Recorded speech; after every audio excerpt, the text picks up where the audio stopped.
How are things back there? Gosh, it seems like a million years ago that I was there, but it was like 3 months ago. Yes, it was. Things are good here. It's hot, um, but not as hot as Texas, which is always. Oh I no, I've been dared him to out. wear a cowboy hat. Howdy. I've been out hatted. I mean, like I've got like. Should I get one now? I'm like, oh no. You're fine. I was like, wouldn't it be funny if we were hard? But anyhow, we were like, oh, how do you say all the best in Winja? I But Hat battle. oh my, I am I am outdone. I mean, like the semblance isn't complete, as it would be extremely unlikely to spot me in a t-shirt. But no, yeah, no, I'm still proud of when my entire class put on hats when you came to zoom into that was great. That was fun. that's pretty good. Did they all have cowboy hats? And let's start off by, first of all, I think most people gathered here today know who y'all are, but would you quickly introduce yourselves, talk a little bit about what brought you to talking to us today? You first. Um, my nose. I've learned this from my students without it. I If I have a didn't know. nose. You have a nose? Yeah. So my name is Andrew Byrd. I've been on the channel before. I'm an associate professor of linguistics at the University of Kentucky. And one of the classes that I teach is called How to Create Your Own Language. And I ran it by Jackson. I said, hey, why don't we make up a language on your channel? And so I think this will be fun. I've never done anything like this before, but we'll see how it goes. Yeah. You didn't say why you make up languages, like why you teach Conlangs. Yeah, well, so I've worked on some things and made some languages and done some things. Okay. You want to talk about that? You can That's do that. fine. So I'm Brenna Byrd. I am an associate professor of German and other languages, and I teach Germanic mythology and Old Norse. And I have actually been on the channel indirectly because a video that where I interviewed Jackson was on his channel. So, but I haven't been talking to the Patreon folks directly before. I don't think you didn't do Patreon before, did you? Mhm. Yes, you did. You did Yeah, this. good. I have Yeah. not. The reason that we do conlangs is because, well, we like languages, but we together created a language for a video game, which was based off of Proto-Indo-European, Far Cry Primal, and two languages actually. And that was really fun. And since then, we've had a bunch of different gigs. Andrew, more than me, he does historical reconstruction of languages, lots of proto languages. And so he's been employed by bunches of things to do like a historical proto language. You did that thing for was it National Geographic? Like created like a bunch of different, proto Celtic, proto. Oh Lord, There was like a bunch of proto I languages. did What Lydian. was that? What Oh, was that for? it was a TV show It didn't do that well. that was not very successful. Wasn't our fault. Um, I got to do the German scene. That's so I say it. Our. the show was called What was it Origins. called? Or origin? Origins of Mankind, something like that. I could find this out I later. didn't do But yeah, it came out about 4 years ago, 5 years ago, something like that. But I did like 12 languages for them. Oh. Yeah, I did Proto-Nostratic. And I was like, hey, this is probably all wrong, right? They're like, it's fine. I'm like, okay, let's go for it. But So we started out with our journey started out with these like historically reconstructed conlangs, things that are plausible. But then we have worked on a couple different things where basically people that really liked working with us at Ubisoft on Far Cry Primal, then one David Bedard specifically has gotten us a couple other gigs by just saying, hey, you want a language? I know some people. So we've gotten some other really cool conlang gigs that we can't talk about. no, I think we're okay for the first one. You sure? I mean, You signed these NDAs. I have said it out loud. Oh, so. okay. And no one live has sued me. NDA. The second one, absolutely. I we know. cannot talk Second, about. well, yeah. Well, okay. So the first, the one that I'm pretty sure we can say is we created a god language for this game called Flintlock. A44 games. They did Siege of Dawn. Yeah. Siege of Dawn. And it's pretty great. It's not coming out until it's next like year. if Cthulhu invaded Sumerian. It's pretty great language. A lot of glottal stops, adjectives, very different. Yeah, that's the show. But oh yeah, National Geographic's Origins Journey of Humankind, something like that. Yeah. But Flintlock, yeah, it's pretty Thank great you, Stella. language. Yeah, you're very useful. Yeah. You're a good researcher. Yeah, so that's basically our history. Is now we are official consultants in language creation for media folks, and a lot of times that also will, thank you, there's the Flintlock link, thank you, Stella, will also help out with the creation of the culture, and we'll talk about that. We have like a step process that we're going to walk everybody through, and we'll talk a little bit about that. So Okay. Do you need to share screen? I can, or you're just going to do this live, or Can we what's create your system? like a working document? Is that something we could do? I think so. Yeah. So you should be co-host now, so you should have whatever permissions you need. just create like a new document, a new blank document, and then we can. All right. Has anybody ever created a conlang before? Do we have any conlangers in the audience? I haven't. Like a fully fledged one, or just, a secret language with your friend? I have not. You have not Personally. So I had not either until Ubisoft asked us to do it. So I'd never even really thought about creating a conlang, but it's really useful. You understand a lot, I think, about typology, and that is kind of like the general properties of human language, what you can do, what you can't do. For Proto-Indo-European, it was actually very useful for me to kind of get certain insights that I don't think you would get otherwise, right? I'm not sure if I said this on the channel last time, but I'll say it again.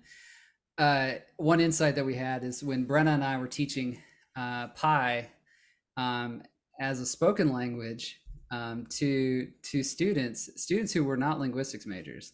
So we had like track stars speaking Proto-Indo-European. It was fantastic. But one of the things we realized is that the verb to throw within Pi is onomatopoetic. So the verb is hiech. So if you say like I'm throwing, it's hiech me, right? Yeah, I love it. And so whether or not you do like an H for H1 or a glottal stop, it's still onomatopoeia. And these are things that I think kind of you get insight into when you try to create with the language. And I think, just in case nobody's watched that, or most of them haven't watched that video, what he's talking about is we developed a course here at UK to teach students Proto-Indo-European, which, if you don't know what that is, it's like the ancestor language, hypothetical. We have no evidence of it. We have a lot of great no direct evidence. Yeah. We have no attestations. No remnants or whatever. No remnants. Nothing written down. Nothing obviously recorded. But it's usually taught at like a graduate level once you've already taken Latin and Greek and something else.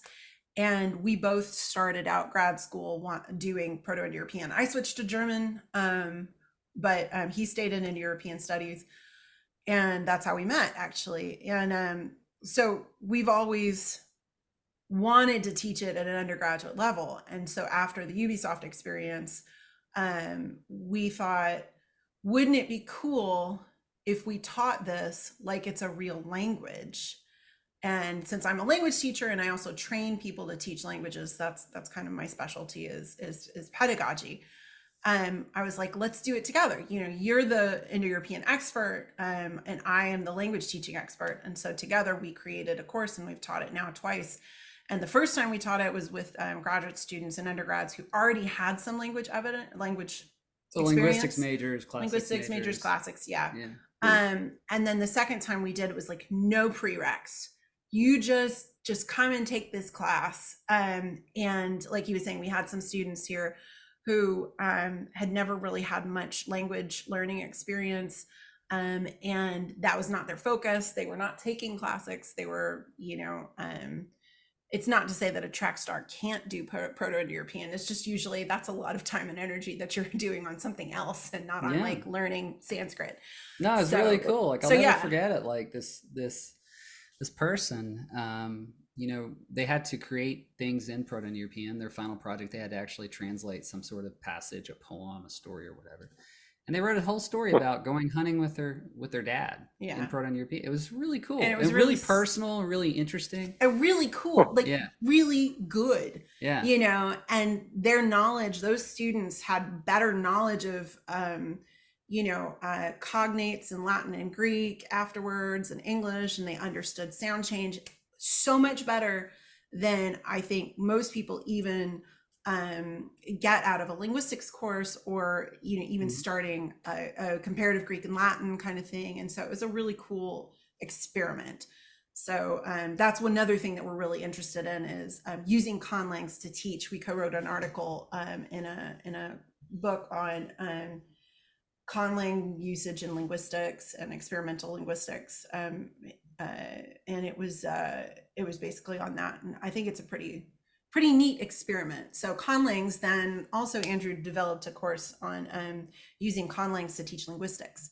So he has a course called How to Create Your Own Language, and that's one of the things that we're gonna walk everybody through the steps that he does with the students in that class today, but in a very quick fashion. Yeah. How much time do we have?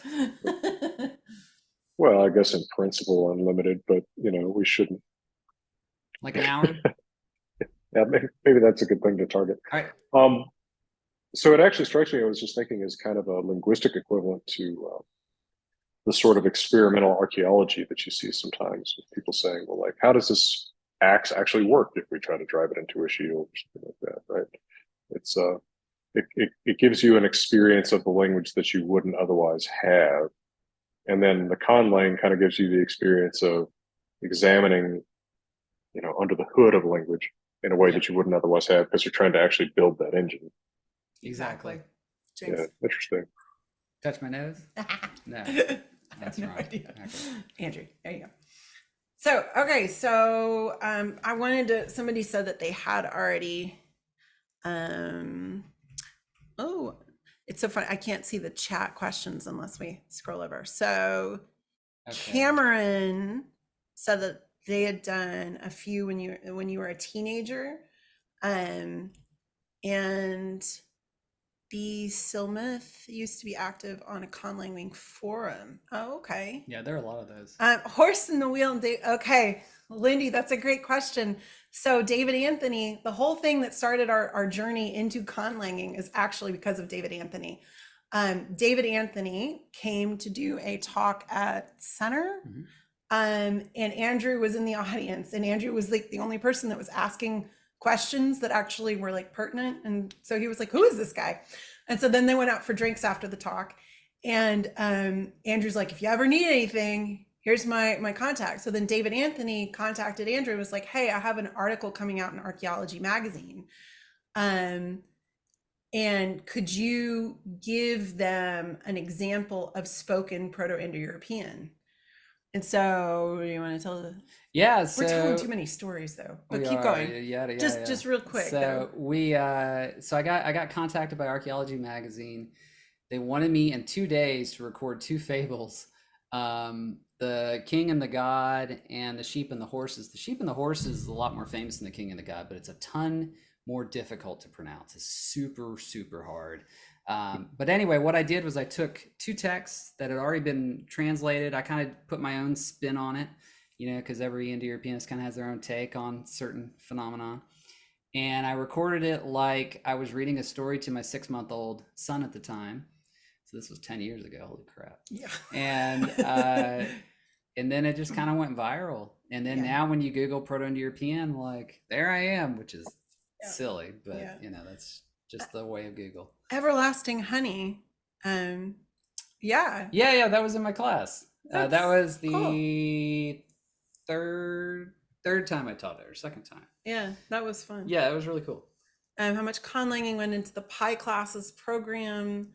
What's your feeling about how much of the text you Constructed, well, generally accepted. Oh, I mean, Not. I mean, it was really basic yeah, things that we know. but at the same time, like we had to come up with how to say hi. Oh yeah, that's true. Right, True. right. So we came up with Sudanos, which is like good day. And so our students would be like Sudanos, y'all. It was great. In the hallways. So yeah, there was some conlanging that went into it, and some guesswork about like how you might say, but it was like intense reconstruction. So it was, I guess it depends on what you consider to be conlanging. Like I think most people don't treat Pi as a spoken language. They treat it as not most people, everybody. Everybody but us. They treat it as like a hypothetical mathematical equation. And so trying to think of like, how would people actually say my name is? And then you look at the construction in ancient Greek and you look at the construction in Latin. We spent like a whole week, I think, trying to figure out how would we say my name is? And looking comparatively at that construction, like what would the syntax be? Would you say the name to me is, which is what we ended up with, instead of like just my name, which is a possibility. Like in yeah. Sanskrit, you can say my name is, right? So, but if you look at language after language after language, Latin, Greek, Sanskrit, Avestan, it is this kind of noun for name and the nominative singular, so the subject form, and then to me, which is the dative form, and then maybe there's a copula, maybe there's a verb to be, maybe there's not. But that's just like, so we tried to find specific constructions that we could look at comparatively, and then we would have the students look at these, analyze them, figure them out on their own, and then they would speak it. Yeah, pioneering in comparative construction grammar. There you exactly, go. Like it. Title of our new book. We have to write a book. So I will say this is all discussion is relevant because when we're talking about like creating a conlang, the question comes up of what kind of conlang are you doing? Are you doing a conlang like Esperanto? Are you doing a conlang like Proto-Indo-European? Are you doing a conlang that's based in some kind of reality for a specific need? Are you doing a conlang to test linguistic knowledge? Are you doing a conlang for that kind of stuff? Are you doing a conlang for, are you doing it for fictional worlds? Like those questions determine how you start and what you do. So there's like fancy words for those different types of a priori, and I forget the other one, but I guess the first question is, do we want this conlang that we all are going to make right now? Right. Yeah. Do we want it to be completely like in a completely made up world, no connection to any reality that we can think of, or do we want it to be based in something else? Well, I mean, we could make up just a total fantasy world where academic jobs last, for the lifetime of a productive scholar, regardless of tenure status. Let's see. Let's add to the fantasy. Let's have tenured professors never abuse untenured faculty or grad students, and that's like. Let's just make it a fantasy. Yeah. Total fantasy world. So I was thinking possibly we could do this like Renaissance Fair act where if any of you guys are nerds like me, you know exactly what I'm talking about, where somebody takes suggestions from You're a nerd? Total nerd.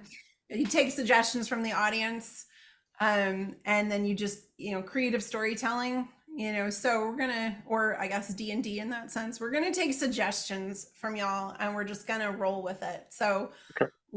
The first step, the first stage is deciding what kind of language. Jackson has already decided we're gonna do fantasy. So fantasy. The first stage then of your fantasy conlang is culture. You need to decide who is speaking this language. Who are the people that are speaking this? Where do they live? What kind of an existence, a daily existence, do they have? So can you make sure that the chat is open? So right, it was up there. There we go. So just let's throw out some stuff, and I'm going to pick whichever one I like. And you get to pick the next one. So let's just throw out your ideas. Where do these people live? Is it a planet like ours? Is it on Earth? Yeah, is it Earth or outside of Earth? Yeah. Let's start there. Let's start there. Earth or another planet? Are we in space? I'll shut up about my alternative academic fantasy here. It could be, though. I mean, I feel like... Okay, so Lindy says outside of Earth, but with awareness of Earth. Oh, okay. So is this like future, Lindy? So is that what you're thinking? Like the Expanse, kind of like maybe futuristic. Beneath the Earth. Ooh, that's fun. I like Beneath the Earth. Could be like beneath the Earth with awareness of like the above worlders. So kind of combining. That's a wait. That's a what was that with the lizard people from the middle of the Earth? That's Doctor Who. That's Doctor Who. Yeah. We can make up a language for them. Yeah. We can have a group of mole men. Oh, mole men beneath the Earth. Okay, I like this. Okay, we have mole men, mole people. Not just men. The molies. The molies. The holy molies. I don't know. I don't want to just like, but it could be like, how about a Left Hand of Darkness, where there's like, they're all like, allergic to sun. No, well, yes, allergic to sun. Mole people is good. Oh, but it could be, so so Left Hand of Darkness, Ursula Le Guin calls all of the people, like they're non-gendered. But they're all like he, so everybody's a he, and so it has this fantastic line called "The King is Pregnant," because everybody is just in the default. But we could mole men or mole people. They could be, a group of mole priests, and they're the holy molies. The holy molies. Talpidae. Okay. Ooh. Okay. Is that it? Andrew, mine Latin's not. I don't know mole in Latin. I have no idea. What talpid is that? Like pid? Maybe. Like something. But what's the tall there? I don't know. That's kind of a weird compound. Expect there to be like a Wiktionary. A vowel. Mole people. I can't. Click. You want me to look at it? Yeah, I'm just curious. Oh, that's the name of the talpids.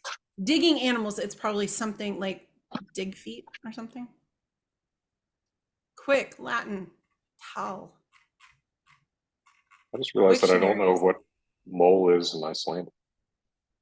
Oh yeah. You don't? That's so sad. Well, I've never encountered. Let's just go with talpids. Talpids. And then the one thing that I tell my students is, the most important thing is just to throw things out there, and everything till the very end can change. Yeah. Till the absolute end. So maybe we don't like talpids. Maybe we actually hopefully we'll come up with the word for mole person in our fictitious language. Holy molies could be like what the people on the top of the earth call them, like the Greys or something like that, right? Like they think that they're like these like, Yeah, are they humanoid? Humanoid. Great question. What do we think? What do you think, y'all? I like how attached Andrew has become to the holy molies. It's fun. Yes, of course, says Lindy. Any Well, I think this is directly connected to the language question. Talpa. Oh, it's not pid. Okay. Mole. Oh no. Telch. Is that like tla'o? Like to carry? I wonder. That's interesting. Oh no, that's telemon. Yeah. Okay, got it. Must have something to do with Latin tellus, right? Yes. So where did the laryngeal go? Are they blind? Are moles, I guess definition. So if they're underground, there's not going to be any natural light. So they would definitely need something else. Infrared vision, that would be useful. Maybe they only have a written braille-like language. They don't actually have like a visual written language. Yeah. Right? It's tactile. There was a N.K. Jemisin book recently that had some kind of like people that lived underground, and they had some kind of, I'm just thinking about it, but like this idea of, yeah, you develop like sonar, you have some things that live underground for a very long time. Yeah, maybe, Dylan, I can't remember. But it was like they all lived underground, and so then they developed like this almost like a sonar kind of perception. I think I'm remembering that. To go back to the question, are they humanoid? This is really important because when we're making a language for these creatures, we need to make the assumption that they have something like we have, right? Yeah. Because if they don't, then once we get to the sound system, like what are we going to do? So usually, like when we're working for a company, you know, and they have us say create a God language, right? We ask, do they speak like humans? Do they have a throat? Do they have a tongue? Do they have lips? And they always say yes because they need actors to pronounce those things, right? Yeah. So I think that we should assume that they're humanoid, and we should assume that the system that we're creating is like human, right? And maybe we could flaunt certain typological things, right? So maybe certain sounds that humans don't like to do, we can make them more prevalent within Talpid. But just that always has to be on your mind when you are making these languages. All right, so we got blind, they have infrared vision, they use sonar too, so their ears are like super good. Or I feel like there needs to be something cool about like how they, I don't know, they get around. I like the having like infrared vision and some kind of sonar like bat-like thing. Okay, so I think this is enough for the culture. The next thing I always ask is for students to make up 3 names. Okay. So this is what feels like a mole name for you.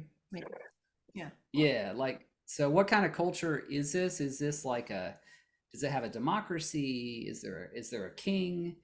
Is it like a head shaman? Okay. So what's the name of the head shaman, Lindy? Just throw a name out there. No, not William. Make it. We gotta. What would a mole shaman call himself in mole? Like this Talpid language. Spout. Okay. Spout. Okay, we can go with that. Spout the head shaman. All right.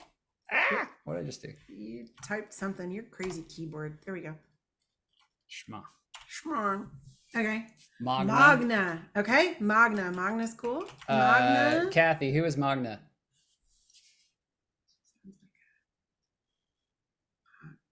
She sounds female to me, but head priest. Can we make her a priestess? Well, maybe there's no gender, right? Oh, right. Maybe that's true. it's like your culture where they don't have my culture. Ursula Le Guin's culture. Or whatever. Yeah. So is there a difference between the head priest and the head shaman? Like, what's the difference in? Yeah, what do they do? Is the shaman like the magical one and the priest is like the connection? Priest is for the recognized religious structure. Okay, so I like this. This is creating like an underlying conflict in culture, right? So maybe we have two religions here, or 2 competing religious structures, as Dylan. Right. So Spout and Magna are actually kind of the priest is like an organized head of an organized religion, has like, you know, a congregation, a certain amount of structure. It's much more authoritarian. The shaman is like a local community, you know, the blue collar moles. Yeah, it's like a local community organizer in touch with the earth, like literally in touch with their. Ooh, Shetspicky. Okay, so this is great. Shetspicky. And this is now. Where's the Cameron? Where is the stress on that? Is it on the Shet? Shets, or is it on is it Shet Specky, or is it Shet Specky? Shet Specky? Like, where's your On be. Okay. Schätzbecki. Schätzbecki. Okay. And I like that. Kathy, what? How do you say Magna? Is it Magna, Mogna, Mogna?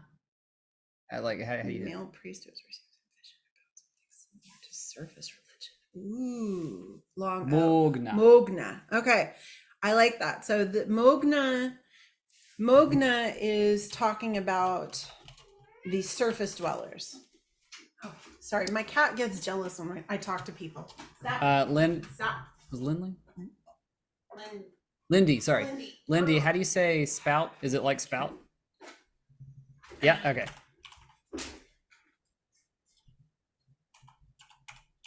Don't be jealous. Cameron, is the ts in the first syllable? Is it like Schätz, Becky? I think that because if it's on be, then it would be shit. It could be this. It's shit's Becky. It could be Schätz, Becky. That's an interesting sequence. We could do all sorts of crazy stuff. All right, Cameron, what do you think?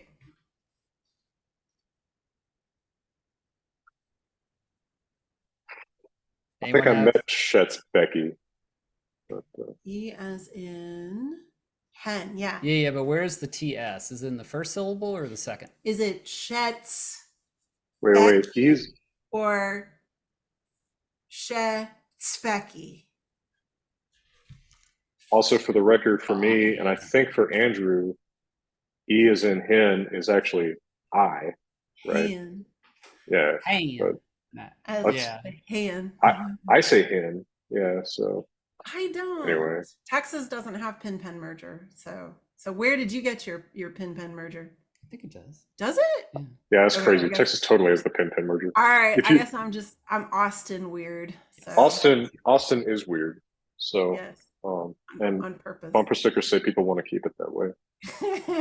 Okay, so we have enough Okay. to start building our I sound think we system. have it. This is good. Cool. Okay, so I want y'all to look at these three names. What sounds do we see? So consonants. So the next step is to come up with a sound inventory. So you start figuring out which sounds you want in your language, and which sounds I guess you don't have to figure out which sounds you don't want. You just have to figure out which ones you want.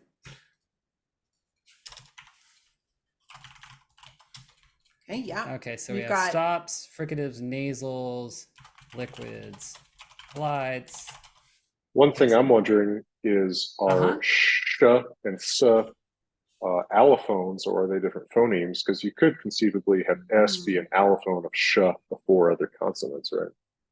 Mm-hmm. Sure. Yeah.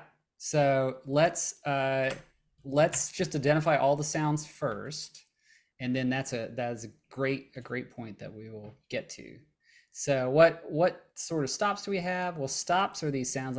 I'm sure you guys all know this because Well, just in case, and for the recording. and for the recording, yeah. Right. So Stops a stop. are consonants where the air is completely blocked. So P, T, K, and all languages have stops. So we got P here, we got T, we've got K. These are all voiceless stops, which means you're not vibrating your vocal cords down here. You'll note that we have a B here. Do we have a D? Not yet, but we have a G. Okay, and a G. And so I think that's it, yeah? usually you would assume that if you have a P and a T and a K, those are the voiceless stops. Then you have the mirrored version of that. If you have a B and a G, then you would assume that you also have a D, because those things go together, because a P and a B are exactly the same letter, except one is without a voice, which is that vibration down here. You can hear it, the B, you can feel it. And then with no voice, you don't feel it. And so if you have a p, k, then, and you have a b, g, then most likely you'll have a d. So these kind of, that's one thing when you're doing your inventory, is to make sure that you have like a natural, I guess, what balance. If you have one thing, then so add a D. Yes. mean, you could And have if you look weird at, if you look cross-linguistically, if speakers are going to lack one of these sounds of bud, duh, guh. They're going to lack G. Mhm. At least so the story goes. I've heard recently that that's actually not true, but let's just go with that. It's certainly not D. And of these three sounds, the sound that you would lack is P. So if a language has B, if a language has G, there are extremely good odds that they would have a D. Yes. Is everybody with me so far? Although those could Yeah. also, it occurs to me, represent fricatives in particular positions, right? You know, you could have, Absolutely. you know, the in intervocalic positions, for example, which we don't have any examples of so far. Absolutely. We do now have a G here that is after a vowel before an N, which is a sonorant. And that's a place where Yeah. some languages do lanite, as they call it. So kind of make it more into a fricative or a sound that's featurely more similar to a vowel. But yeah, that is also another possibility. I want to point out that we have two fricatives here. We have So S far, yeah. and sh. We've got probably an affricate here in Schutzbecki, so the ts like in German Z, or does Old Norse have a ts affricate? It doesn't, does it? I don't think so. I'm not the kind of like you give me a sentence and I can read it, but I also learned how to do it in modern Icelandic anyhow. So Jackson's your person to ask. Jackson, they don't have an affricate ts, right? Well, they have a letter Z that represents TS, but it's not a phony, right? It's just like where you happen to have T and S together, like in a word like Betster, right? Best. Oh, I don't okay. I don't think I would call it a phoneme Got it. affricate. Okay. We've got two nasals here, M and N. Nasals are sounds where the air is coming out of the nose. We've got no liquids, so liquids are R and L type sounds, and we have no glides. Okay, so just from those three words, that is the consonant system that we've created, and we took some liberties here and added a D. Now we can go further here. I want to point out that we have a TS affricate, which is produced at the same place within the mouth as the T. We could come up with kind of Southern German style affricates like this. F and ts and k. Oh, good. Yeah, Kathy's right. So they have an L and a D in the name that we gave the group. That's absolutely Talpid. true. So Talpid. let's go ahead and throw in an L down there. Oops. I didn't mind. There. Nina asks, how would the fact that they use sonar influence the sounds of the language? I have no idea. What do you think? Do sonar sending animals have larger nasal cavities? Like, how does sonar work? Because, like, if it's I don't know. like, I'm just like imagining, like, with bats, like if you have some kind of like, where is it emitted? And I'd have to. That's a good question. You'd have to like maybe look at the physiology, like the face shape. I can imagine. What kind of sound do bats make, like when they're squeaking? Does it sound nasally? It doesn't sound particularly nasally to me. It's just kind of squeaky. I was listening to a bat just a week ago, Thursday, because it was being chased by a swallow and it was making this kind of chattering sound. I thought it sounded like a chipmunk or something. Yeah, But, yeah, like a rodent is what it sounds like. yeah. Animal echolocation. Thank you, Stella. Could someone summarize that? Yes, because we don't want to click away. We can. How about we table that for now? We table that for now, because clicking. Ooh, yeah. I mean, we could table it for. Hold on. Speaking of tables, I'm gonna go lock my cat out. Here, you're going downstairs. Okay, so He's trying to eat the dice. so clicks are fun. I'm gonna show you all a website.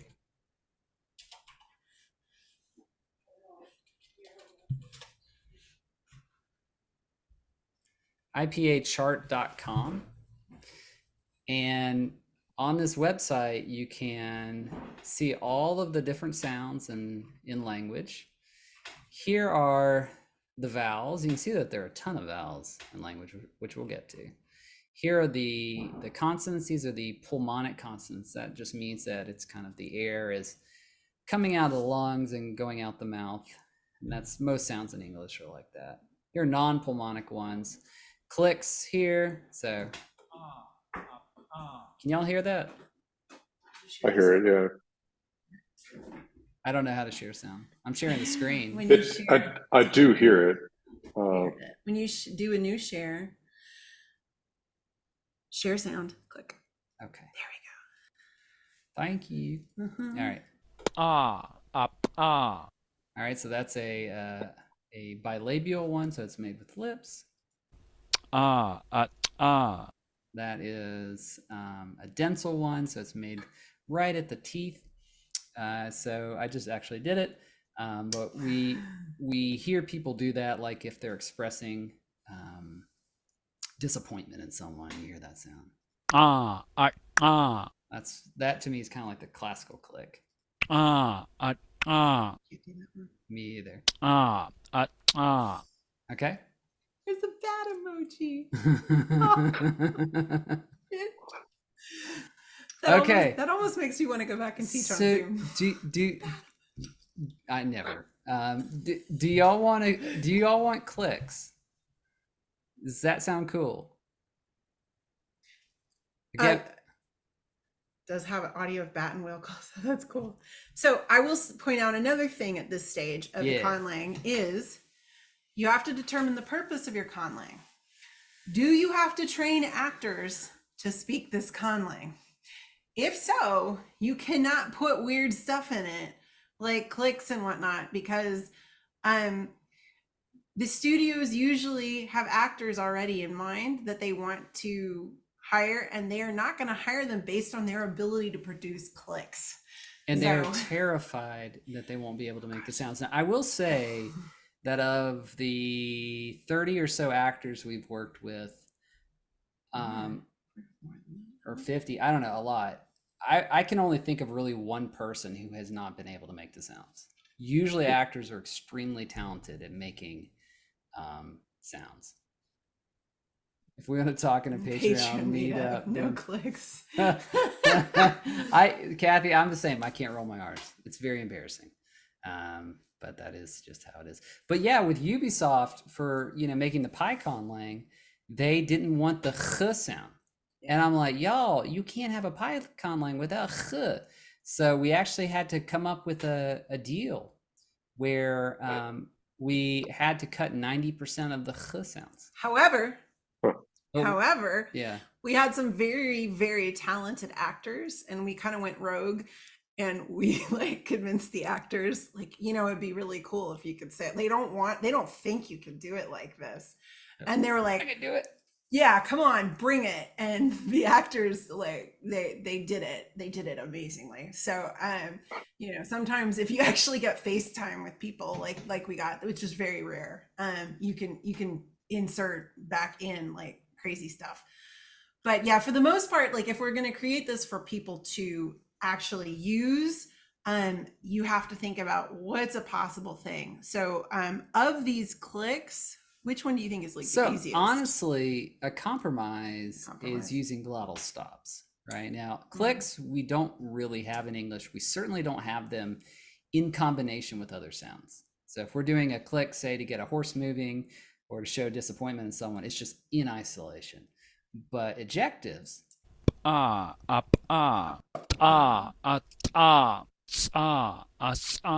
those are all sounds, certainly the first three, that we have in our speech. We're not aware that we're doing it, but if we're really angry and we say shit, right? We're doing an ejective T. Andrew, what? YouTube. Yeah, I know YouTube's foul. It doesn't matter.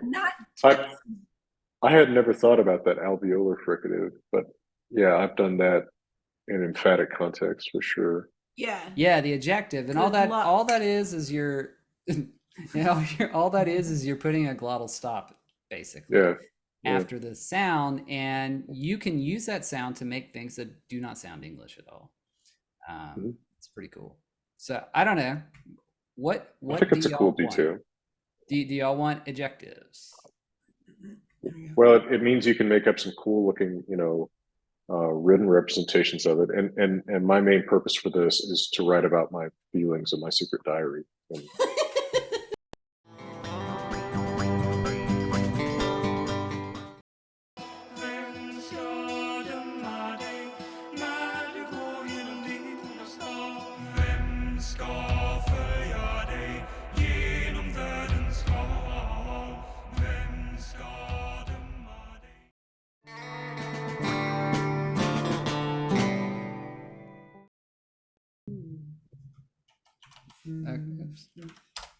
So humming sounds like or.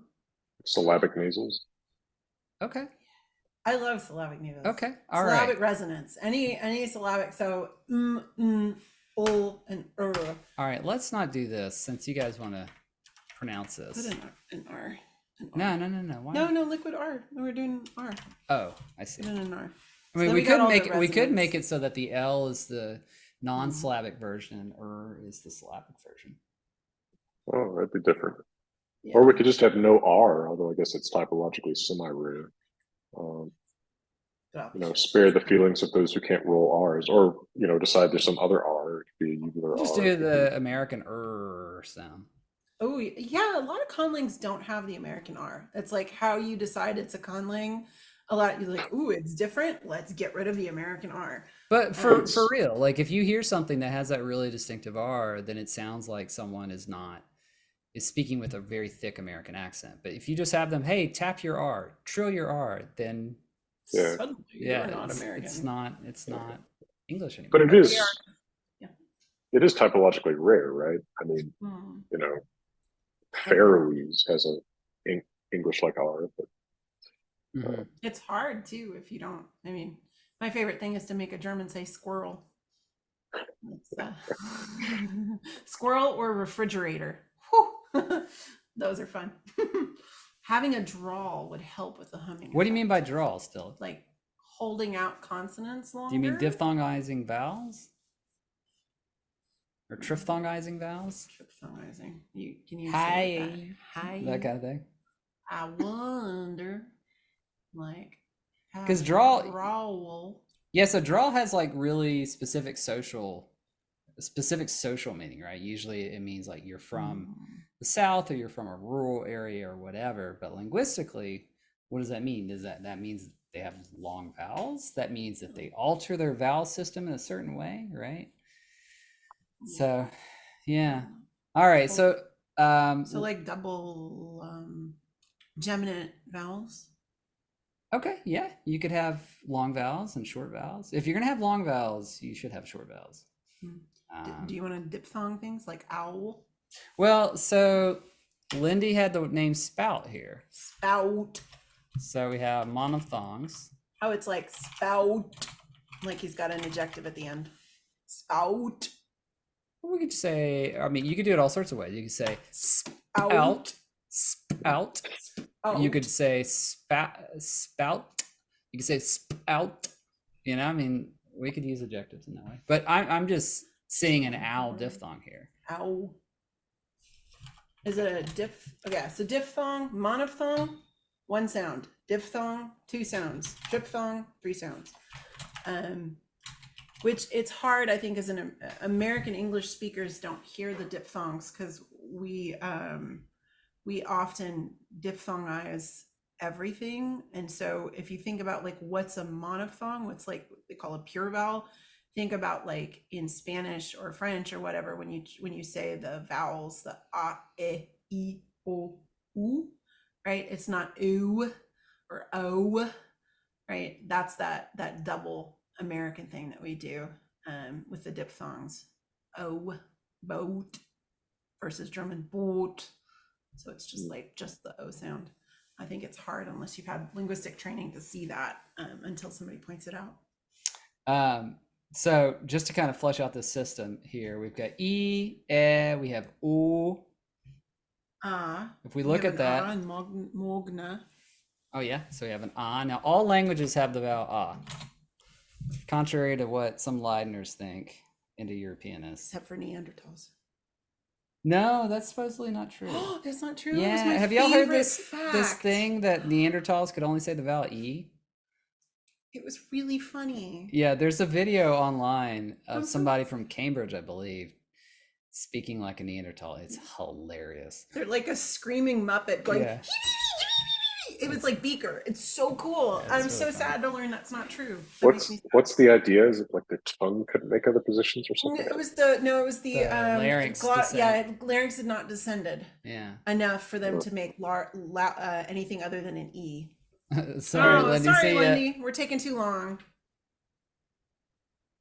We'll do a part 2. Is this fun? I have no idea. Is this fun? Is it fun? We'll host it and tap it. All right. So Nobody responded when we say it's fun. It's okay, fun. Thank you, It's Andrew. fun. Thank you, Yeah. Dylan, for humoring us. Yeah. Or pitying us. Pity, whatever. You're good. Okay. I'm all right. glad y'all are having fun.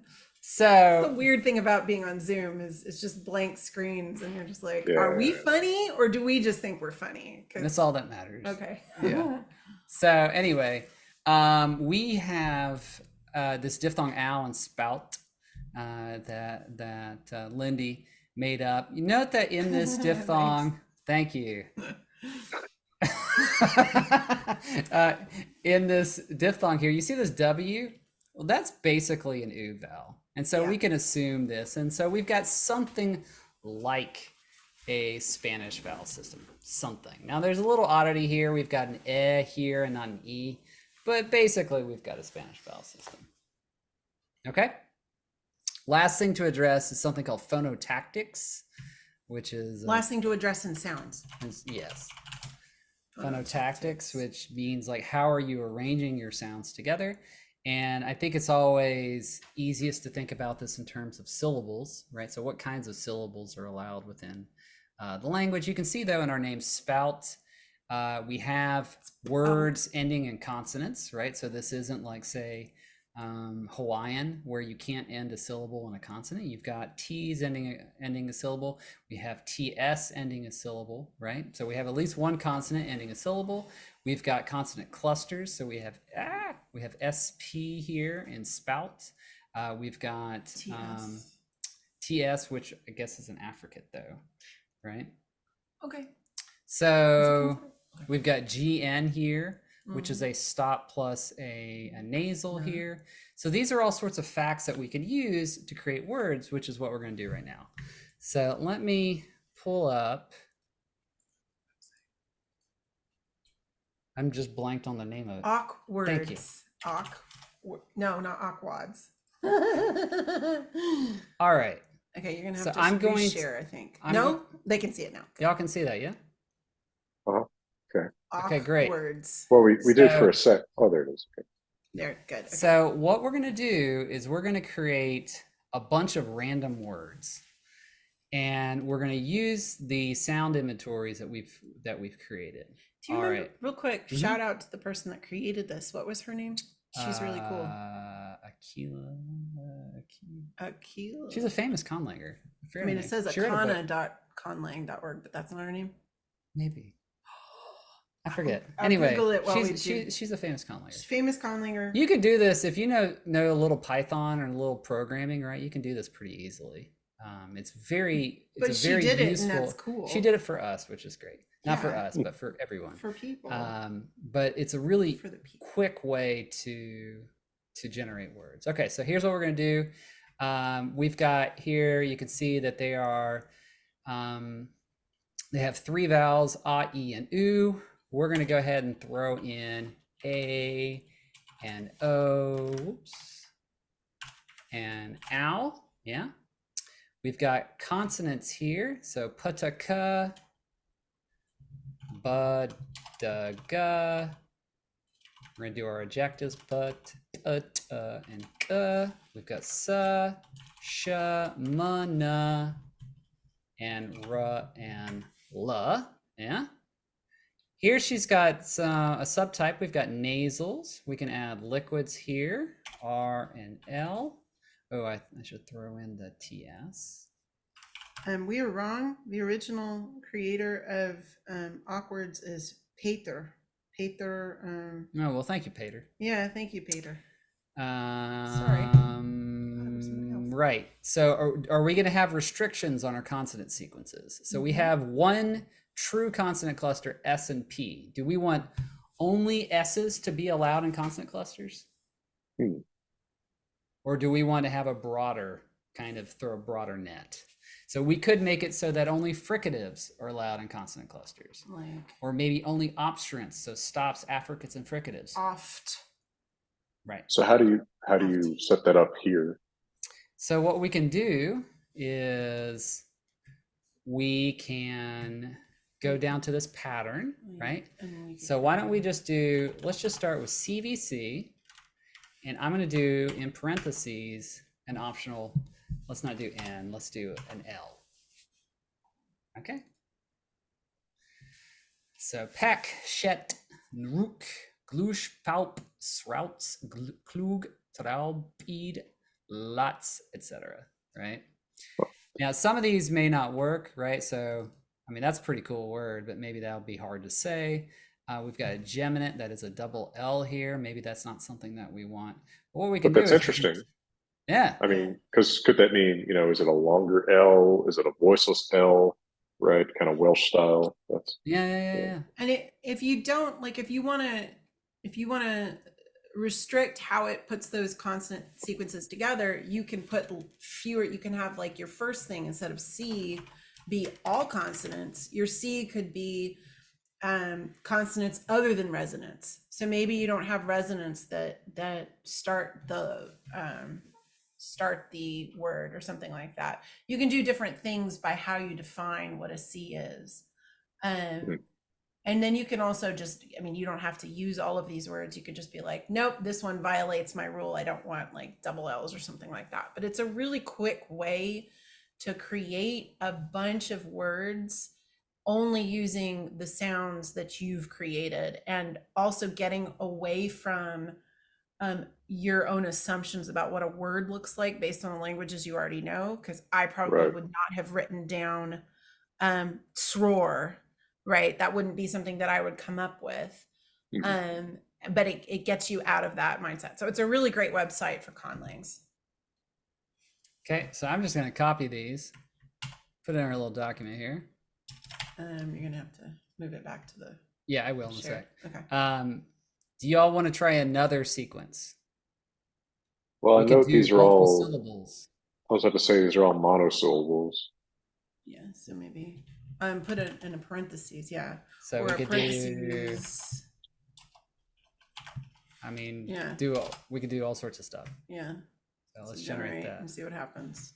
Ooh, those are now fun. Look at that word. Route. That's cool. Slowski. Lousy. Yeah. Slotsky. Yeah, Right? those are fun. So we're just kind of just generating sequences. Glebau. Glebau. That's totally holy moly. I love Glebau. All right, Kathy, what does Glebau mean?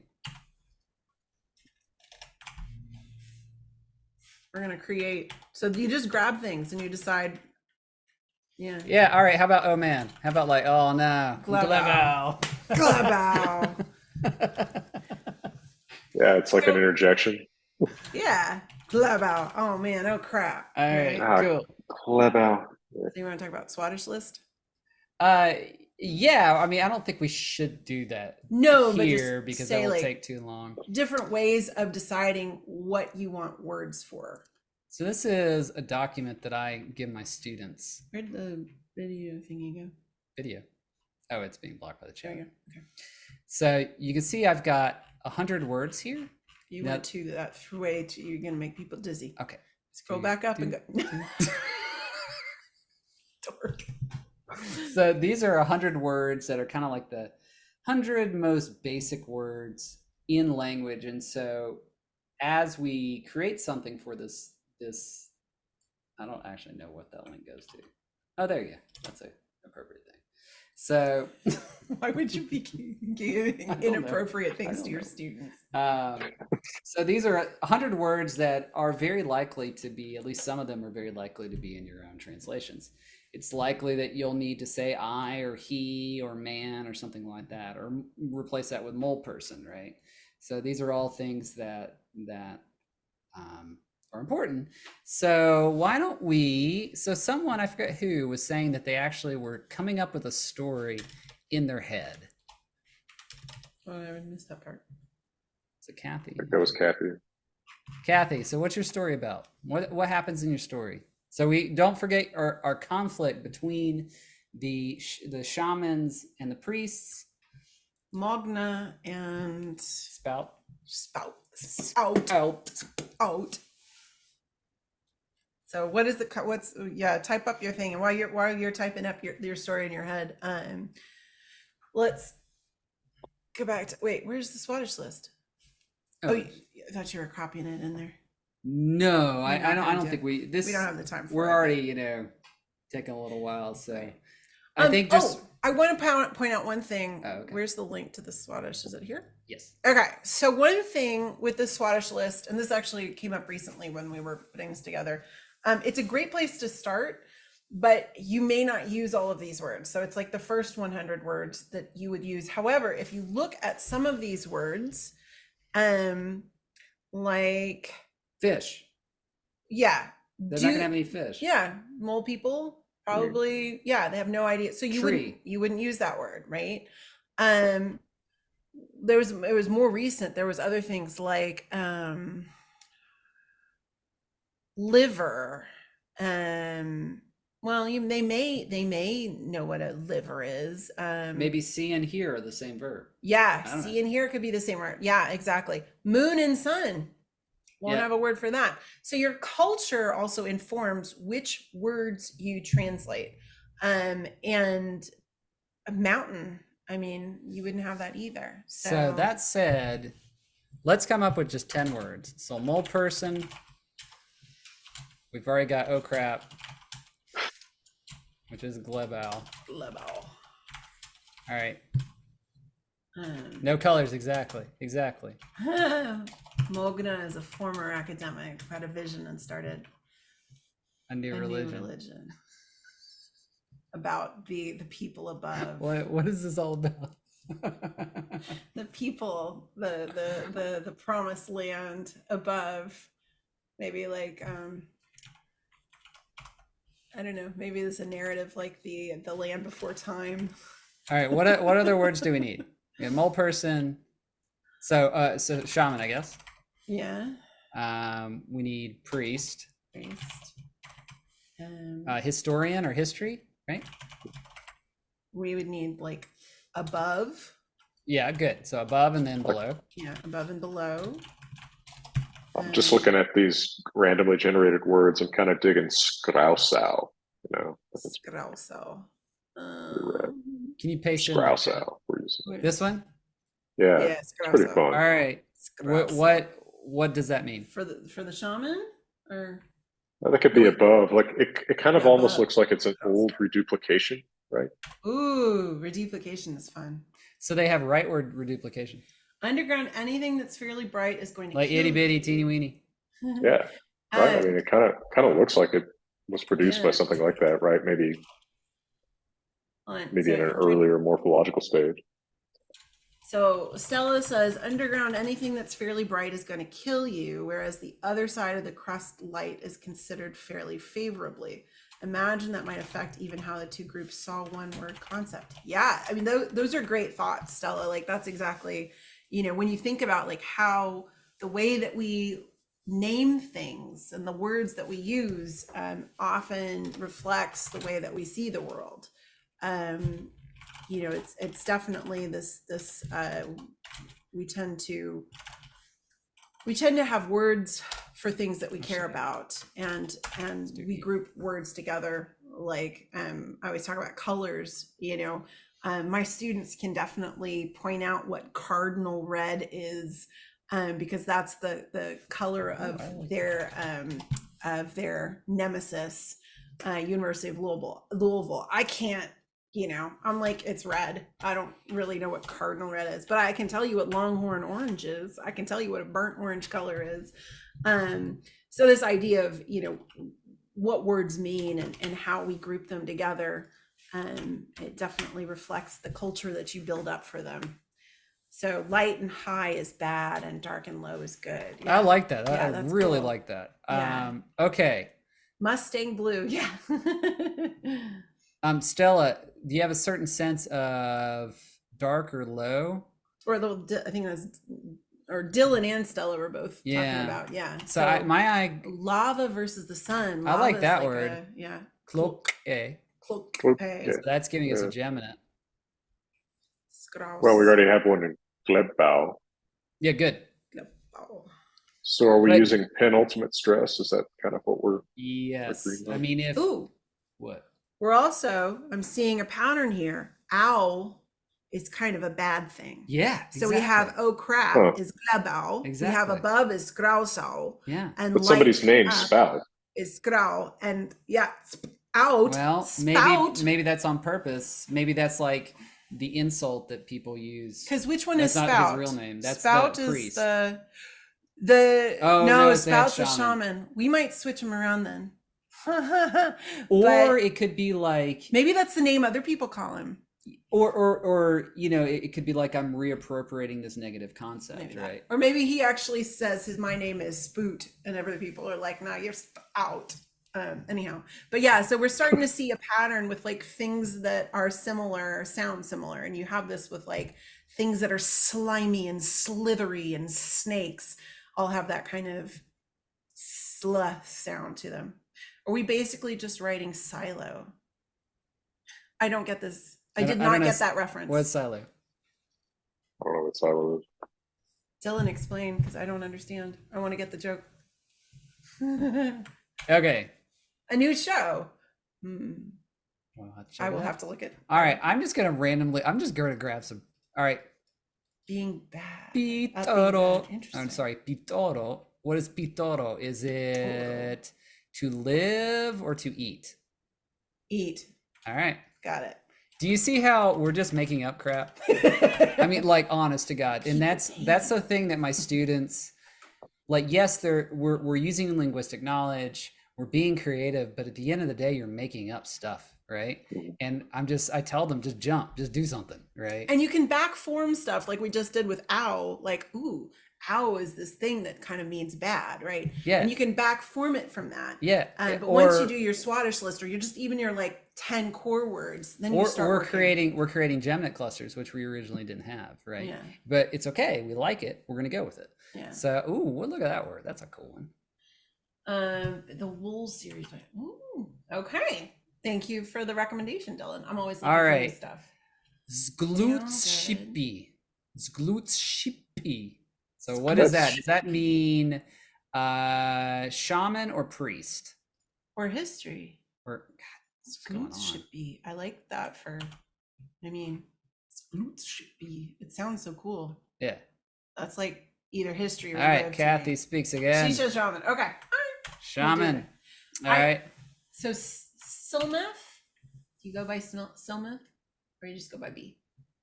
Or just Jaworski. I'm just gonna call you Jaworski. Hey, Jaworski. No, so Silmeth. Okay.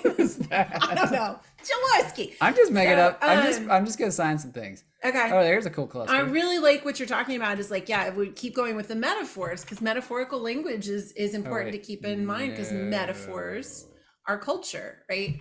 I say this a lot because as a Texan, I always tell my kids, if it were a snake, it would have bit you. And what does that mean? It means like you weren't looking and the thing was right in front of your nose. Why would somebody, say that? Well, if you grow up around a lot of poisonous snakes, that's kind of a thing that you say.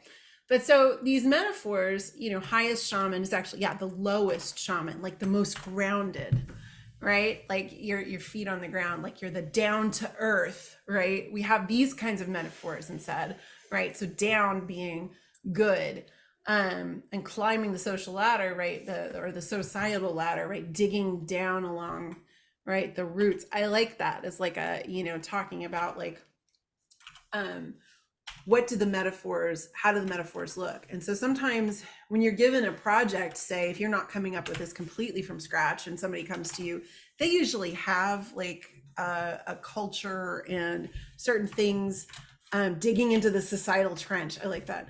They'll come up with certain things, but they haven't actually thought about metaphorical language. And so you can, like, one of the things that we do is we push on that and we say, well, what do the people value? Well, then they wouldn't have this word, because this word is, metaphorically this. And so that's what we might say in English, but this culture probably would say something else.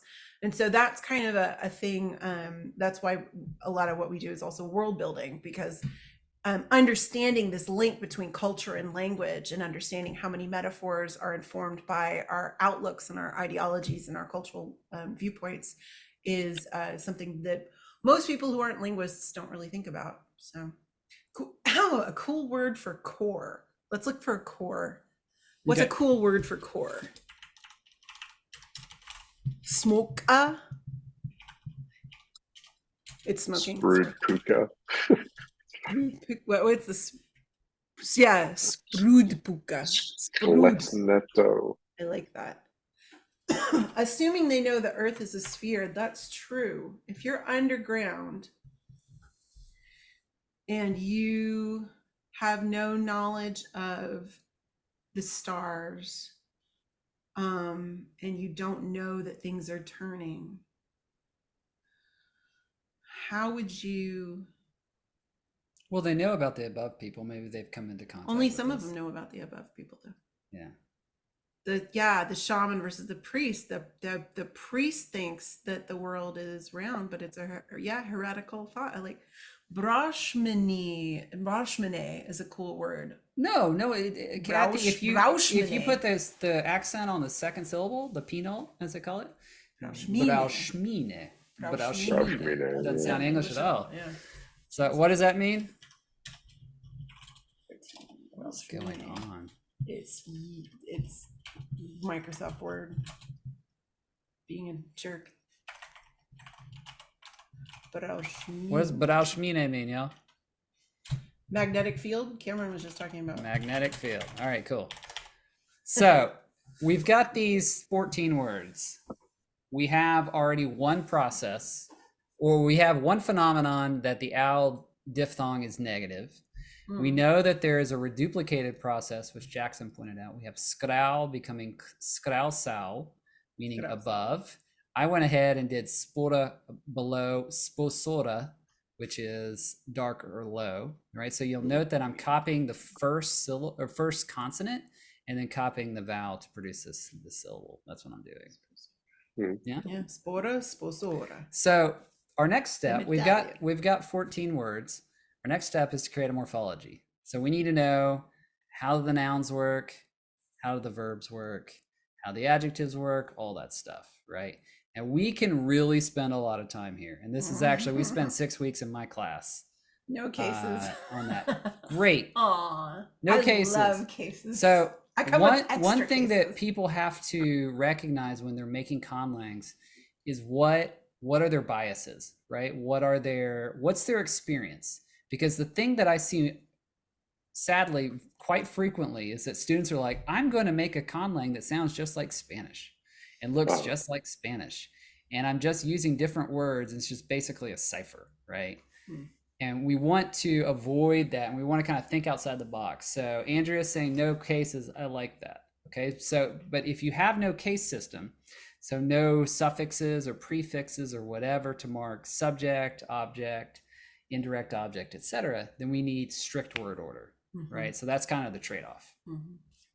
So there's no case. What parts of speech do the mole people have? The Mesha have? Do they have nouns? Yes. They have verbs? Yes. All people have nouns and verbs. But beyond that, you can not have anything else. Do we have prepositions? So if we have no case, then we should have prepositions or postpositions. How else do you say like of someone or with someone, or you can have lots of prepositions, which is what English does. Right. Jackson, you had something and then we were talking over you. I was just thinking one possibility is to have a, root-based semantics where, the verb live and the noun life are the same root, but it's just something that distinguishes them, maybe different vowels or maybe some suffix or prefix or something like that. Mm-hmm. I love those kinds of, I like languages with lots of, I mean, I think that goes back to like, if you like Indo-European and Proto-Indo-European, you get all into that kind of stuff. Yeah, Right. which is why So, like my gut, like I naturally gravitate towards that, but my gut's like, stop being derivative, stop, you Sure, push sure. back on your training, you know. but I mean, also I just think it's cool and it's so different than English, that it really, it's nice. And it also it makes it more transparent for somebody, like I'm always thinking about the player, and if they see the word for, if they hear that word over and over again, and in one case it's a fire, and or sorry, like one case it's like look at the fire, and the other thing's to set something on fire, and something to burn, but it's all the same word, then they're semantically it's easier to pick up on if they don't know anything else about the language. Like if your verb and your noun and your adjective are all basically this one root with like a thing on it that says now I'm a noun, now I'm a verb, now I'm a whatever, then I think it's easy for someone who's just listening to pick up like, oh, I see something that has something to do with fire, and I keep hearing this word. Maybe those things are related. So, um, adjectives and verbs the same. Yeah, so Yeah. that's that. If we want to reduce the parts of speech to make it simpler, that's a good place to start. So there are some languages that don't have adjectives. And essentially to say like that the happy man, they would say the man is happy. And the adjective concept is happy is expressed through a verb. So that's something we could absolutely do. Yeah. Another thing we could do is we could combine adjectives and adverbs, right? So like German really doesn't have much of a distinction between those two parts of speech. You could get rid of articles. So that's usually what we do in our conlangs is we don't have the and that is the, a, Useless and, words. because they just take up space, and we're always running into the problem that our conlang is getting too long. Again, another thing that determines what you do with your conlang and is what's the purpose. And if you're doing something for, say, a video game or a movie or something like that, there are certain amounts of syllables per line, especially for a video game. And so you're really not supposed to have more than 130%. Yeah. So So basically, German is the limit. German is 130% longer than English, and you can't go beyond that. And if you'll notice, if you play a game, you'll notice that in anything other than a cutscene, a cutscene means like it's like a cinematic like kind of thing where people are. But even there, like the sentences are usually fairly short, 5 syllables, or you don't want a lot of stuff there. They're very succinct, and so you don't want your language to be overly, you don't want it to be too long if the purpose again is for some kind of media. So Silmath says that we could have no noun case, and we essentially put that morphology into the verb so that the verb has The verb does everything. has agreement affixes I like that. for the subject, for the object, the indirect object. Silmath, so that means that we need to come up with different noun classes, like say in Indo-European you have I stems and U stems, or are you thinking more like gender? So like masculine, feminine, and of course for gender, we don't have to do just, masculine, feminine, neuter. You could do these nouns are shaped like a circle, right? Or these are shaped like a rod. There's some languages that do that kind of thing. While we're waiting for you to answer, I wanted to go back to something that Dylan said. If it's a blind society, it makes me think of how much we can rely on lip reading to understand language. As somebody who reads lips, yes. Word order is important, but probably fairly distinct words. So either that, or you could just have a lot of redundancy in the language, where which all languages have lots of redundancy. In the sense of, there could be like double negation. There could be something where agreement is redundancy. Yeah, agreement is redundancy, right? Pronouns. If you have a case system and agreement, then that's redundancy. redundant. So that's good, right? Yeah. So you could think, all right. So Silmuth was thinking something like gender semi-semantic classes: solid stuff, great. Fluid stuff, living stuff, conscious, animate stuff. Yeah, that's cool. So gender, so grammatical gender. Solid, fluid, living, conscious. That's great. And then that's a really good place to start. And then you have to think, okay, how are these ideas marked? Are they marked with, say, certain consonants or vowels? Are they memorized? Like gender within German is just a nightmare in a lot of ways, right? You just have to memorize. That's also, yeah. Warm stuff, and cold stuff. This is great. So you start, kind of thinking about, all right, how are we going to mark these things? I'm just going to make stuff up here. So let's say that solid nouns, let's do prefixes because we always gravitate towards suffixes. So solid stuff is prefixed with a T. Fluid stuff is prefixed with a something fluid like ku. Or I was thinking blue. Okay. Living. Maybe tl because that's to live. Oh, good. Yep. Conscious. The name for the people. What is there? Misha. Like just an M maybe, or an M vowel. Or why don't we do me just to keep the sequences not crazy? Warm. Do we have anything? We have light. But that's warm. That's negative. Is the opposite. So warm maybe below. Spo. Dark and low. Or we come up with a completely different one because those are just different concepts, right? Okay. How about okay. Okay. And then cold is boo. I don't know. There we go. Again, we are making stuff up.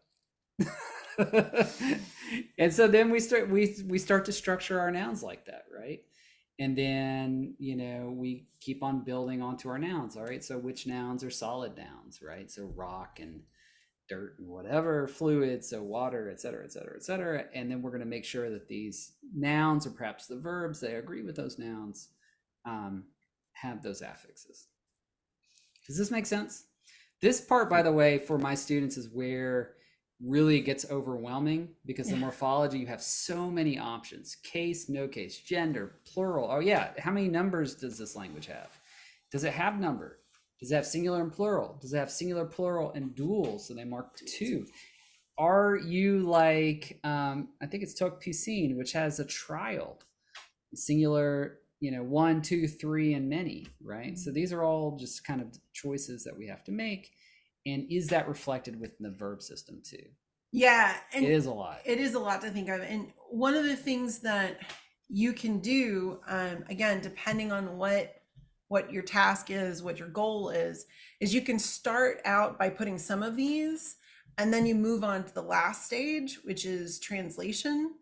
And we always say that most of the language comes out actually in the translation, because there's just stuff that you hadn't thought of before, and somebody gives you a sentence and you think, oh yeah, how do we do that? How would I do a subjunctive form? Like, how would I do something like, well, if this were to happen, how would I do something with like reported speech? Well, he said that. Do I put a that? Like, what do I do? Because there's so many different ways that you can do that. And so a lot of times the real grammar comes out in the sentences. Well, let's go ahead and do that. We've got a few words up here. We have 2 verbs, to live or to eat. Let's do eat. How about we say the priest eats the shaman? No. Well, we don't have anything else to eat. The priest eats more than the shaman, because they're fighting. That's complicated. You're doing a comparative. Okay, but then but I'm just saying that's an example. I'm just trying to get like basic word order. Okay, you figure something out. How about we make up a word? What do moles eat? We need something to eat. I don't know if they eat roots or if they're. Do they eat worms? Okay, we need worms. Okay. Okay, worm. Okay, wouldn't Srogini. Oh, it's like a little Is that plural? Srogini. What's the word for worm? I think we grossed Jackson out. He walked away. Worm pasta. Worm pasta. Srogini. All right. So our Srogini. sentence is the shaman eats worm pasta. Yeah. Okay. Now we could be totally boring. That was a loaded question or a loaded statement. We could say the shaman. So, but shaman. We don't have a the yet. So Right. right now it's just shaman Shaman, eat, with no ending, right? and srogini. So zglutshipi Wait. pitoro srogini. Wait a second. What? Wait a second. Is a worm a solid, a fluid, a living, a conscious, a warm, a cold? Yeah, so if our verb is pitoro, then do we need to have, say, because I think it was Dylan's idea that we have the affixes on the verb. So, So he's we're- eating a so who's doing the eating? living thing? Who's doing the eating? Right, the shaman. The shaman is, so where do we need to mark the genders of things?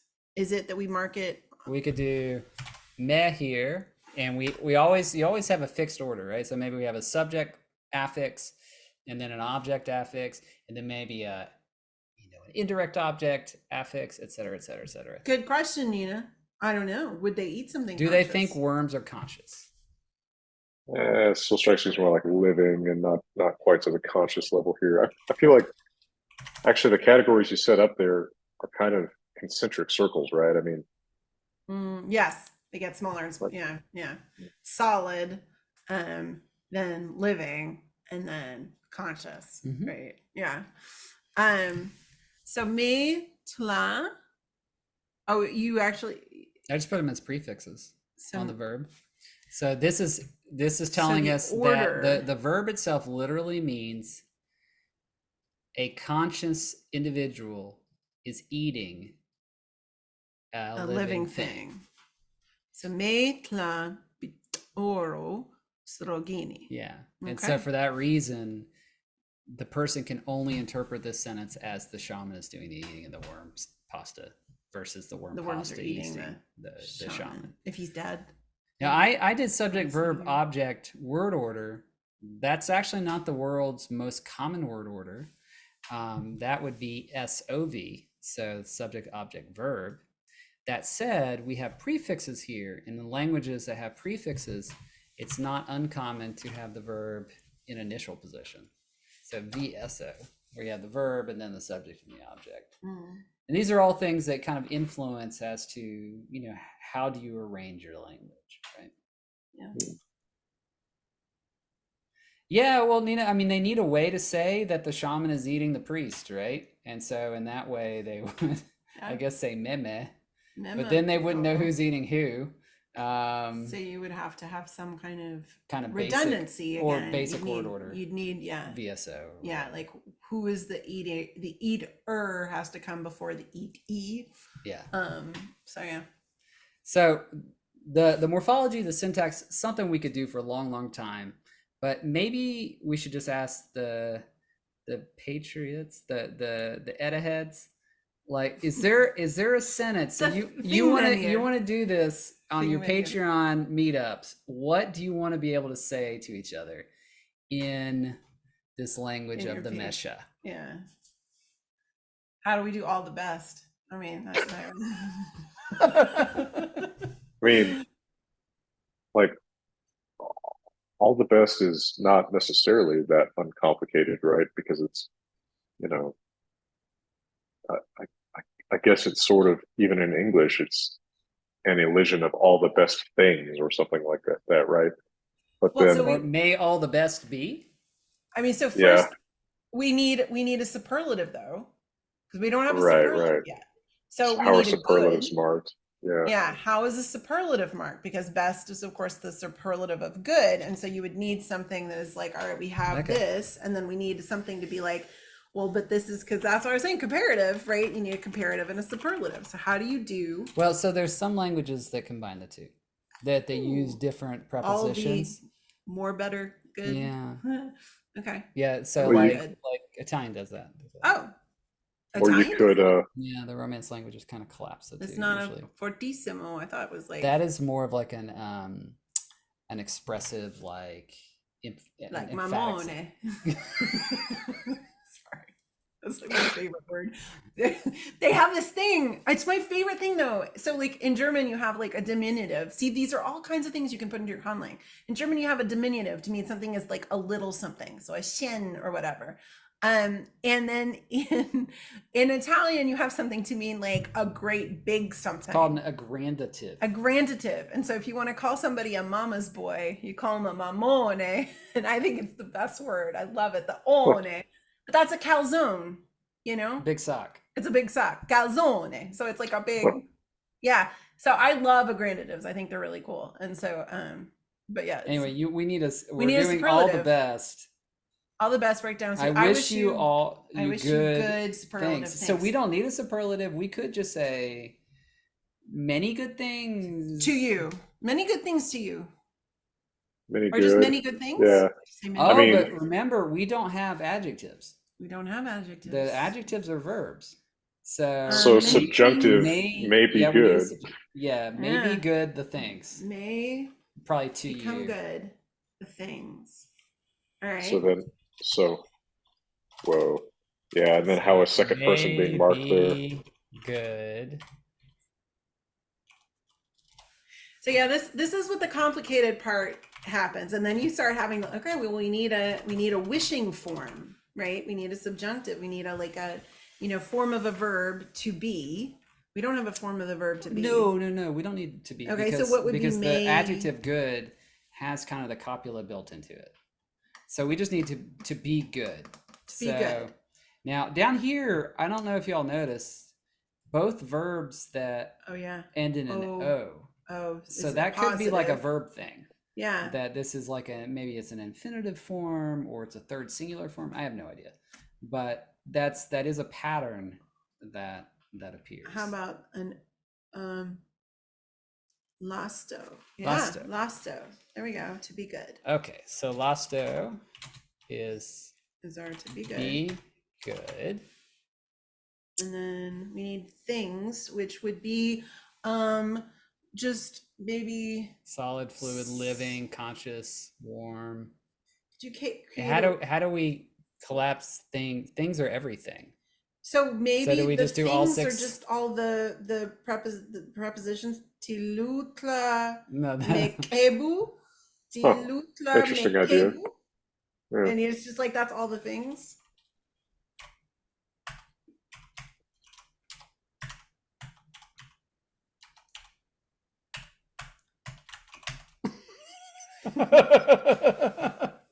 Wow. All the best. Tilutla mekebulasto. Tilutla mekebulasto. All the best. Yeah. Tilutla mekebulasto. Okay. And then so that's essentially like all things may they be good. But I guess we don't know how to mark the second person. Okay. Or maybe it's such a long word that it's implied. Right? Yeah. Yeah, and it's just like a thing that you wish people. Tilutla mekebulasto. I mean, it actually works because there's no. I mean, all the best in and of itself doesn't have that second person in it, so yeah, that works. Yeah. All right. I think we've gone through the stages. So we are just here, and we also have gone way over time. So I guess we're here for Q&A. How long was that? An hour and a half? That was almost 2 hours. Okay. Sorry, Jackson, you have a lot of editing to do. Oh no, not really. I mean, I mean, fascinating process actually. And I like how much. I don't know. I mean, you do kind of blow the minds of those who are coming into this, just like, well, I'm going to calc Spanish or whatever. Like, no, this is really getting into the nitty gritty. I mean, with phonology and morphology, and going down some typologically weird roads. I think we really have the grounds to create a language here. Awesome. Which you can speak amongst yourselves, create a new mole person society. Yeah. And yeah. Well, you are the Mesha. Does anybody have any questions about like conlangs in general, conlangs we've worked on, things about like creating your own language, things about Proto-Indo-European, I guess, while we're also here? How much grammar do your students know before attending this class? Not much. There's no prereq.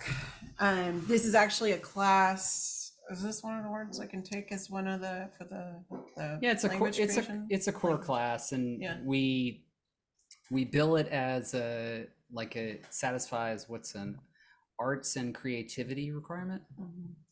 And I mean, it depends really for how much grammar do they know. Some students have a decent knowledge. Some students, really don't know much of anything, which is okay, right? And that's kind of part of the purpose of the class, is to show them how do languages work, right? And this is a kind of it is a hidden typology class. That's what this class is, right? You learn about how languages are put together, and to make your own language, you have to kind of understand these basic functions. But I think one thing that you tell people, which I think is very true, is that they know stuff. They just don't know that they know stuff. They don't know the names of it. They don't know the names of it. They don't know. But if you ask them, well, okay, let's think about, at least even just in English, what's the right way to say something, and what, no, the right, but like, how do you say a sentence that somebody else will understand you? What are all the points? How do you express something like this? How do you express, what do you do to the verbs to do, you can pick those things apart and you can really think about them. So. Yeah. Anything? Yeah. Any other questions? You got us here. Old Irish. Oh, this is for you. Great, innovative, conlang, or weird, all over the board, unrealistic, noobling. So, old Irish is kind of wild. It's like it goes from an expected Indo-European, late Celtic language to what is going on. I mean, I was taught by this really famous Indo-Europeanist, Cal Watkins, and he always talked about how he thought that the reason Old Irish was so bonkers was that there was a lot of societal change really quickly with, just different, peoples conquering the Irish, and then the influx of Christianity and all sorts of stuff. I mean, certainly not a conlang, but it is bonkers. Have you tried to learn it? You're asking me, or No, Silmeth here. Oh, Jackson, have you tried? Yeah, Jackson, have you? Yeah, I mean, I've got a grammar right around here. Actually, I can grab it. Yeah, Pedersen. No, I have Turnison. My bad. Yeah, that's a great book. Yeah, I mean, it is complicated. We had a great interview with David Stifter. Oh, cool. Celticist. He's a nice guy. Yeah, he really is. The idea came up that maybe what you're looking at here is a non-Indo-European speaking population suddenly having a crash course in Indo-European language and doing really weird things with it. So that's my weird pet theory about actually, which I'm sure sounds goofy to a lot of people, but if we think about like all of the different daughter languages of Indo-European, my little pet theory is that Proto-Indo-European was a lingua franca, and that's why it's so weird in all of, like, it's so different all over the place, is that everybody had their own languages and they were learning Pi to speak with each other, but then they put their own native phonology on top of it and changed it drastically in their own communities. So seems possible. David Stifter. There we go. Yeah. Have to watch it. Yeah, that was a good interview. Cool. And this was too. Good. I think we got a lot out of this, and I think that the public's going to enjoy looking at this a lot on YouTube too. Awesome. And now we can all say "Tilutla Kebulasto" to one another. All right, why don't we shorten this? Okay, yeah. And then that's the other thing, is you can do phonology, and you can like then say, oh, in fast speech, how would you reduce this? So Kebulasto. I would do kebulasto. Kebulasto. Kebulasto. Yeah.